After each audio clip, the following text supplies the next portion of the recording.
Baldwin's taped tirade is just one of the many times the ugly Baldwin-Basinger custody battle has played out in public.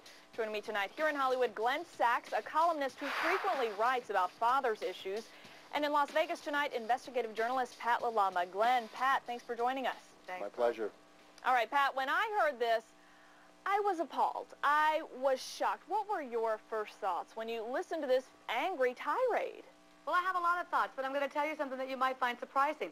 I don't find him to be the only culprit in all of this. I covered their divorce. So let's start out with this.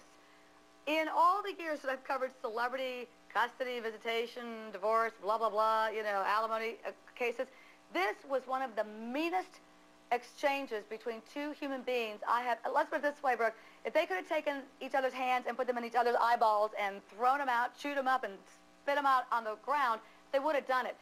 Now, we all know family law cases are closed to the media, but we do get documents and we do read. Some of the things these two people said about each other, some of the things that Kim Basinger was demanding in order, I think, to humiliate him, were outrageous. So having said that, they're both really not model people in that regard. That being said, you've heard both sides. Do you think one is more to blame than the other? I will tell you this.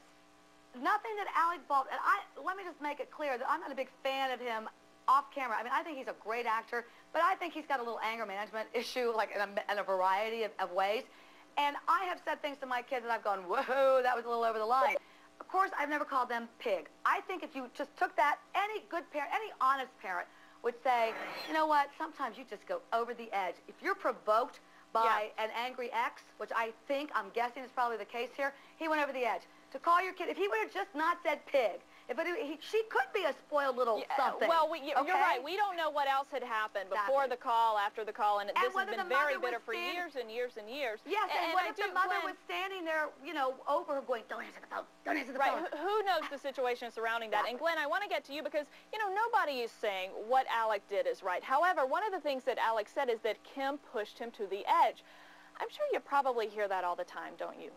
Yeah, I do hear it all the time, and parental alienation campaigns such as Kim has done to Alec Baldwin are very common. I mean, this campaign that she's done for the last 6 years, it is so bad that even Kim Basinger's mother has come out publicly and condemned her daughter, said that Alec is a good father, he loves his daughter, the daughter loves him, and that Kim has done everything she can to drive him out of his daughter's life. This tape, what he did is wrong. There's no question that it's wrong. He should apologize. He has apologized, but let's, he lost his temper, but let's look at it in the context of 6 years. This man, his fatherhood has been hanging by a thread. He's been trying to stay in his daughter's life against every attempt by Kim Basinger to drive him out. But, Glenn, do you think a judge is going to buy that excuse? Do you think Alec could lose visitation rights here? No. I don't think he's going to lose visitation rights. The judge might give him anger management.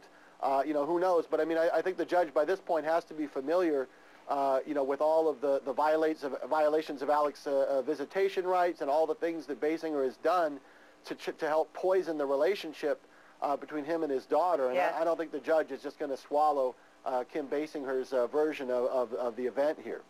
Well, there's still the issue out of all of this whole unbelievable matter of who leaked this tape. And Pat, if it turns out that Kim leaked the tape of her 11-year-old daughter here, is that going to make her look bad? Well, of course, and it should make her look bad. I mean, look, this is a hard situation to be in because we aren't there. But those of us who came from broken homes, and I admit I was one of them, we know how parents can be with each other. Oh, you're going to go see your father? Oh, you're going to go see your... I mean, it's like it can get ugly. So I feel for that kid, and I said during the divorce proceedings, I'm just counting the years before this kid starts to become really a part of the middle of this. If she, in fact, meaning Kim, had anything to do with leaking this tape, then she is as egregious in abusing her child as he is, okay? End of story. Anybody wants to fight me on that, call me, because that is outrageous. The entire thing is outrageous. I agree with that. Okay, Pat LaLama, Glenn Sachs, we're going to have to end it there. Thank you both for your insight. Thank you. My pleasure.